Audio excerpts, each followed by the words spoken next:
This is an important and urgent issue. I also want to thank those who have joined me here today. John Bonifaz, the president of Free Speech for People, Mike Erasmus, the president of the Western Mass branch of the National Association of Letter Carriers, and Claire Higgins, not only the former mayor of the great city of Northampton, but she's the executive director of Community Action Pioneer Valley.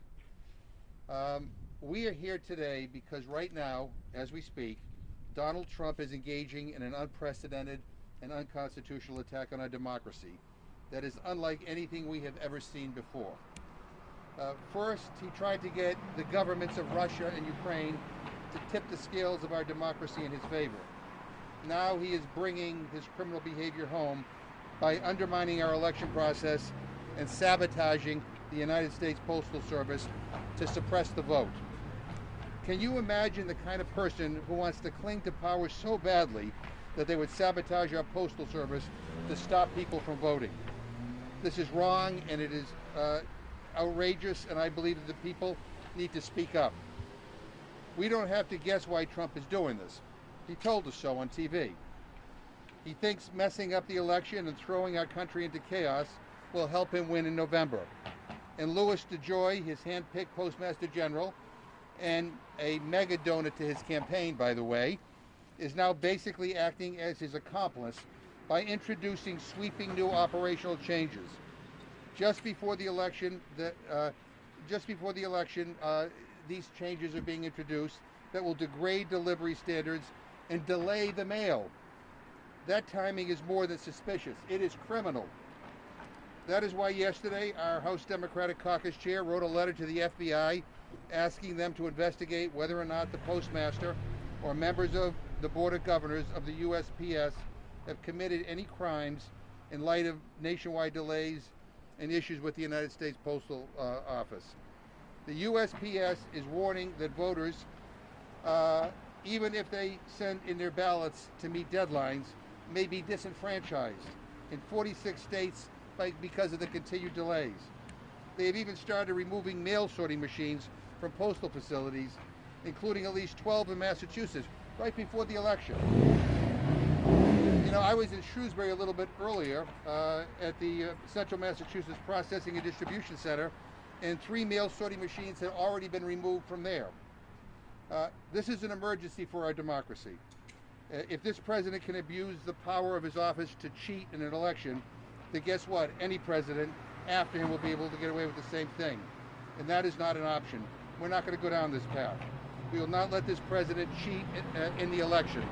And that is why today I'm officially calling for the resignation of Postmaster DeJoy.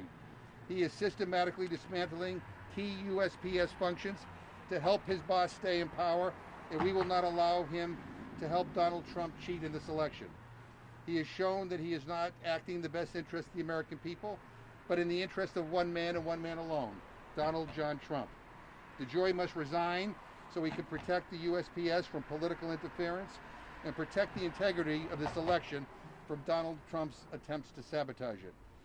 I'm also here to announce that later this week, at Speaker Pelosi's request, I'll be traveling back to Washington to convene the Rules Committee, which I chair, so that we can bring the Delivering for America Act to the House floor for a vote on Saturday. This is a vital piece of legislation that would prohibit the USPS from implementing any changes to operations or levels of service it had in. Well, this is a bill that will force the USPS to reinstate all the services that they have denied. It will also provide $25 billion so that USPS can properly function and ensure a safe and legitimate election. Now, let me just say one final thing here. You know, the right to vote is a sacred right, and everybody's vote should be counted. You know, just a couple of weeks ago, I was at the funeral of my friend, Congressman John Lewis, who almost died fighting for the Voting Rights Act. I mean, his whole life was dedicated to protecting people's right to vote. And we have a president now who is trying to turn the clock back, who is actually trying to disenfranchise people, trying to cheat in an election. But in addition to that, the actions that are being taken by this president and the Postmaster General just hurting regular people, because so many people in this country, in Massachusetts and all across this country, rely on the post office to get their Social Security checks. I got a call from a veteran who's concerned because he gets his medications in the mail, and he's afraid that if there's any delay, he might not get his medications. We've heard from people who have lost packages, or they've mailed letters and they haven't received them. And we have more and more people calling, wondering whether or not, if they vote absentee, whether it will count. This is the United States of America. You know, we're not some, country run by a tin horn dictator. As much as Donald Trump has authoritarian tendencies, the bottom line is we are still the United States of America. People do have control over who the next president's going to be, over who's going to be in Congress, over who's going to be in the Senate. So people have to speak up and speak out. And I urge everybody here to call friends and relatives in other states and have them call their elected officials and tell them to support the legislation that we're bringing to the floor on Saturday. Tell them to get the Senate to act. Tell them to send a message to Mitch McConnell to get off his ass and actually do something on behalf of the American people. Having said that, let me now turn this over to John Boniface, who's the president of Free Speech for People. Thank you, Congressman. My name is John Boniface. I'm the president of Free Speech for People. We're a national, nonpartisan organization dedicated to defending our democracy and our Constitution. I want to thank the Congressman for his leadership on this critical question of our time. As the Congressman said, the right to vote is a sacred right. More than a century ago, the United States Supreme Court declared that it is a fundamental right, preservative of all other rights. It is the cornerstone of our democracy. And in the midst of this pandemic, the United States Postal Service has become central to the functioning of our democracy. People should not have to choose between protecting their health and exercising their fundamental right to vote. And that means expanded vote by mail for all Americans who choose to vote that way. It needs to be safe and secure. And 5 states in this country already have engaged for decades in having their voters vote by mail. It is safe and secure. When the president says that there's going to be massive fraud with vote by mail, he is making specious and meritless claims. There is no evidence whatsoever of that claim being true. We have seen vote by mail in these 5 states. We have seen vote by mail here in Massachusetts and elsewhere. No evidence of that kind of fraud. Military voters overseas voting for years vote by mail. No evidence. The design behind those comments is to try to undermine the integrity of our elections and to attack our democracy. And when the president attacks the U.S. Postal Service in the midst of this pandemic, he is attacking our democracy directly. And we need to stand up to that. Now, I think it's critical that we emphasize that people who want to vote by mail should be able to vote by mail and know that their vote will be securely cast. It's also critical that those who choose to vote in person should be able to safely vote in person. People have that option, and that should be guaranteed.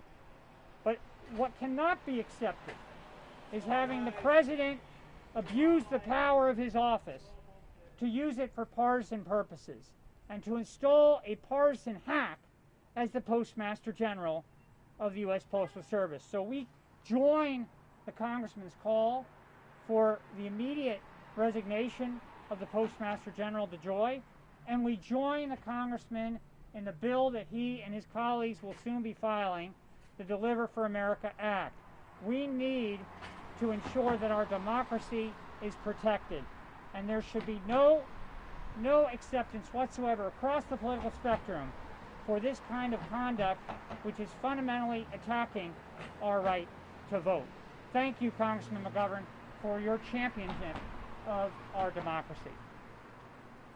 Now happy to turn this over to Mike Erasmus, who's the president of the Western Mass branch of the National Association of Letter Carriers. Thank you, Congressman. I just want to speak briefly in general terms about what's going on. There's two issues facing the Postal Service and the men and women that I represent. One is a lack of funding. The finances of the Postal Service were severely impacted by the COVID-19 pandemic, and there was originally funding in the first stimulus bill. That was taken out for whatever reasons. So the first issue was funding the Postal Service to get us to this crisis. And the second issue I want to address is some of the operational changes that have been made that are adversely impacting the mail delivery throughout this country. It's slowing down the mail.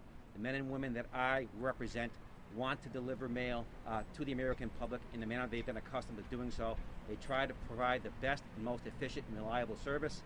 And some of the actions that are being implemented throughout the country and future initiatives are going to impact their ability to deliver the mail. So I want to thank, and I want to say this too, this is a nonpartisan issue. This is an apolitical institution. It is not a business, it's the Postal Service, and it's the American people's Postal Service. So with that, I want to thank Congressman for his efforts on behalf of the men and women that I represent, and ask that you support the United States Postal Service and this legislation going forward. Thank you. I now am happy to turn this over to Claire Higgins, the Executive Director of Community Action Pioneer Valley. Well, it's great to go last because almost everything's been said. So I want to make a couple brief points. One is that the people that I work with, that our agency works with every day, depend on the mail. We're going into fuel assistance season this fall. We receive those applications most often through the mail. If the application doesn't get to us timely, then it's harder to get people the fuel assistance that they need. We receive applications for lots of other things by mail too, and we need a functioning mail system to do that. I want to make a second point, which is that some people in this world now think that everything can be done on the internet. That actually isn't true. I mean, there's a lot of things you can't do on the internet, like, cook a burger, and we already know that. But you can't do all your business on the internet, and you especially can't do all your business on the internet if you don't have internet. And while we have much better coverage of internet across the region, not everybody can afford it. So the people who need the post office the most are the people who are the poorest. They're most dependent. Third, I just want to make a note about, in the pandemic and even before, home delivery of packages, especially medications, is something that goes beyond veterans. Seniors use it, I use it, lots of people get medications delivered to their homes. To have to go out to the store, especially if you have a compromised immune system, is just not appropriate and not right. One more point, and I think the Attorney Bonifaz made it, but I want to make it again. It's in the Constitution. The post office is in the Constitution. There's not a lot of things that are in the Constitution, and it's because it's a service. It's a public good. It's what knits us together. It's not something that is to be used for the political whims of any individual leader. So the people who are most in need the post office the most. And I hope that this legislation that is being put on the floor gets passed. And I hope the Republicans, who I don't think this is a good bet for, come to their senses and support making sure that the post office is stable. Thank you. So look, this is a 5-alarm fire for our democracy. And so our message here is very clear. Don't mess with don't mess with the United States Postal Service. And I don't know if anyone has any questions or.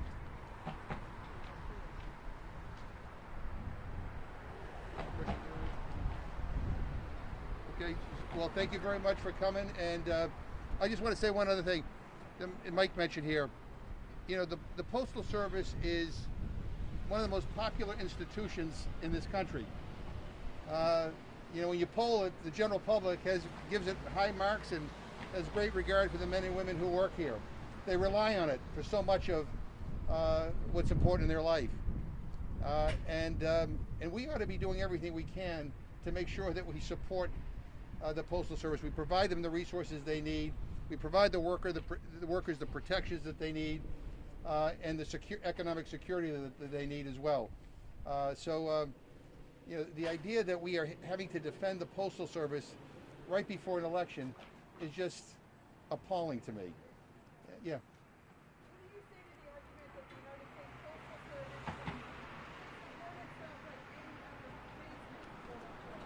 Yeah, well, I could let anyone here answer it. The bottom line is the U.S. government isn't a business, all right? We're here to make sure that we protect and we provide for the people of this country. And one of the things about the U.S., there's been a lot of attempts to try to privatize the U.S. Postal Service. One of the things that makes the Postal Service unique is that it delivers everywhere, even in areas of remote population. Now, if we're going to go by a strict business model, someone might just say, hey, I'm not going to deliver to this town because there are too few people there. Or I'm not going to deliver at this point because of whatever, because it's not in our financial interest. I mean, the Postal Service is a part of this country, an important part of this country. And so, and look, and you know what, Congress can help out a little bit. The Postal Service, has a really, we have your pension formula that they have to fund it 75 years in advance. No private business has to do that. So we ought to take away some of the obstacles that make it difficult. But look at, putting all that aside, right now we have a crisis. And the crisis is that they're screwing around with the Postal Service right before an election. And, this is about disenfranchising voters. And, we're in the middle of a health pandemic where it is dangerous to stand in line for hours on end or to gather in crowds. And so for a lot of people, this is the only option. To say to those people, you either have to go out and vote in person, or your vote doesn't count at all. What an awful thing to do. And I don't know when it became controversial to say that every vote should count. I mean, that's the genius of our democracy, right? Yeah. What? How can you help? So the way you can help is raise your voices. You all have friends and relatives in other states. Call them and have them call their members of Congress and their senators to get on board with this. We're going to have legislation on Saturday. We're going to vote on it. That's going to fix this problem. I believe it will pass the House. We need to get the Senate to act on it. And as Mike said, this is not a partisan issue. I mean, if I were Senator Susan Collins in Maine, a state that has a very spread out population where the United States Postal Service is absolutely essential, I would be out of my mind over what the President and his Postmaster General are trying to do. I mean, so we need representatives from all over the country to be hearing from their constituents. And you can call by calling friends in other states. Let me give you the... Delivering for America is the name of the bill. But if they just call up and say, help support the postal legislation on Sunday. It's federal. It's going to be up in the House, but once it passes the House, we want the Senate to take it up. All right? Thank you, guys.